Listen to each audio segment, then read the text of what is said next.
ઝાલોદ કોર્ટમાં ફરજ દરમિયાન આશાસ્પદ મહિલા વકીલનું હાર્ટ એટેકથી કરુણ અવસાન. આ તારીખ 20/1/2026 મંગળવારના રોજ સાંજે 4 કલાક સુધીમાં મળતી માહિતી અનુસાર કોર્ટરૂમમાં અચાનક ઢળી પડતા જે મહિલા વકીલને તાત્કાલિક સારવાર અર્થે મોકલવામાં આવી હતી, પરંતુ જે સારવાર દરમિયાન તેમનું મોત નીપજ્યું હતું. વકીલ મંડળમાં હાલ શોકની લાગણી જોવા મળી રહી છે. ઝાલોદ કોર્ટની અંદર ફરજ બજાવી રહેલી એક યુવાન આશાસ્પદ મહિલા વકીલનું જે હાર્ટ એટેક આવતા કરુણ અવસાન થવા પામ્યું હતું. સમગ્ર વકીલ મંડળની અને શહેરમાં શોકની લાગણી ફેલાઈ જવા પામી હતી.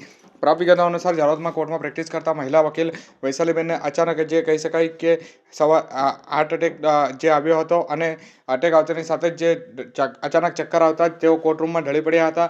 ઘટના સમયે હાજર રહેલા અન્ય વકીલો તાત્કાલિક પ્રાથમિક સારવાર રૂપે હાર્ટ પમ્પિંગ સહિતના પ્રયત્નો હાથ ધરવામાં આવ્યા હતા. ત્યારબાદ 108 એમ્બ્યુલન્સ દ્વારા તેમને તાત્કાલિક રાધિકા હોસ્પિટલ ઝાલોદ ખાતે લઈ જવામાં આવ્યા હતા અને હાલત ગંભીર હોવાથી સારવાર અર્થે 108 એમ્બ્યુલન્સ દ્વારા દાહોદ લઈ જવામાં આવતા તેઓને રવાના કરવામાં આવ્યા હતા, પરંતુ વધુ સારવાર મળે તે પહેલાં જ 108ના હાજર ડોક્ટર દ્વારા મહિલાને મૃત જાહેર કરવામાં આવ્યો હતો.